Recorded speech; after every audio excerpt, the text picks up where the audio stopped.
থামছে না মৃত্যুর মিছিল। কংক্রিটের চাউর সরাতেই বেরিয়ে পড়ছে একের পর এক মরদেহ। হাহাকার পুরো সিরিয়া এবং তুরস্কে। রাস্তায় আশেপাশে জমেছে বহুতলের ধ্বংসস্তূপ। সেখানে পরিজনকে ফিরে পাওয়ার আশায় ভিড় জমিয়েছেন অনেকেই। মাত্র একদিনের মধ্যে চেনা ছবি কার্যত বদলে গিয়েছে তুরস্ক এবং সিরিয়াতে। 7.9 মাত্রার ভূমিকম্পে দুদিন আগেই কেঁপে উঠেছিল এই দুই দেশ। তারপর থেকেই এই দুই দেশ থেকে আসছে একের পর এক বিপর্যয়ের খবর। দুই দেশ মিলে এই ভূমিকম্পে মৃত্যু হয়েছে প্রায় 9,500-এর বেশি মানুষের। বুধবার সর্বশেষ খবর পাওয়া পর্যন্ত জানা গিয়েছে এখন পর্যন্ত প্রায় 9,638 জনের মৃত্যুর ব্যাপারে নিশ্চিত হয়ে গিয়েছে।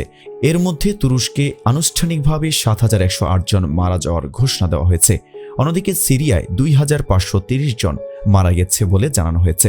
তবে এই সংখ্যা আরও অনেক বাড়তে পারে বলে আশঙ্কা করা হচ্ছে, কারণ এখনও ধ্বংসস্তূপের নিচে আটকে পড়ে আছেন হাজার হাজার মানুষ।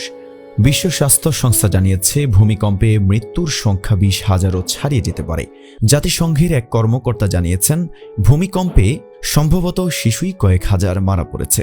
সোমবারের ওই 7.8 মাত্রার ভূমিকম্প তুরস্ক ও সিরিয়ার উত্তরাঞ্চলের হাজার হাজার বাড়িঘর, হাসপাতাল, স্কুল, কলেজ ধসিয়ে দিয়েছে। হাজার হাজার মানুষকে আহত করেছে। অগণিত মানুষ পরিণত হয়েছে উদ্বাস্তে।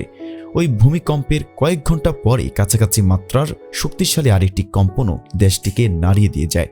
ক্ষতিগ্রস্ত সড়ক, বৈরী আবহাওয়া, সম্পদ ও ভারী যন্ত্রপাতির স্বল্পতার কারণে সবচেয়ে ক্ষতিগ্রস্ত এলাকায় পৌঁছানো ও সেখানে উদ্ধার কাজ চালাতে হিমশিম খেতে হচ্ছে উদ্ধারকর্মীদের। অন্যদিকে সিরিয়ার পরিস্থিতি নিয়ে ধোঁয়াশা কিছুটা তৈরি হয়েছে, কারণ সিরিয়ার সব অংশের সরকারের নিয়ন্ত্রণ নেই। গৃহযুদ্ধের আগুন এখনও থামেনি সেই দেশে। দেশের উত্তর অংশের নিয়ন্ত্রণ এখনও বিরোধী গোষ্ঠীর হাতে। ফলে ভূমিকম্পে সেখানে কতটা ক্ষয়ক্ষতি হয়েছে এবং মৃত আহতদের সঠিক পরিসংখ্যান কিছুই জানা যায়নি। তবে জানা গিয়েছে সিরিয়ার উত্তর অংশ ভূমিকম্পে ক্ষয়ক্ষতি হওয়ার প্রবল আশঙ্কা রয়েছে। বিশ্ব স্বাস্থ্য সংস্থা অর্থাৎ WHO এর তরফ থেকে জানানো হয়েছে এই ভূমিকম্পে অন্তত 20,000-এর বেশি মানুষের মৃত্যু হতে পারে, অর্থাৎ মৃত্যুর মিছিল আরও বাড়তে পারে।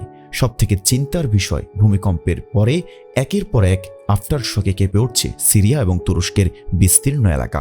তার জেরে ক্ষয়ক্ষতির পরিমাণও আরও বাড়ছে।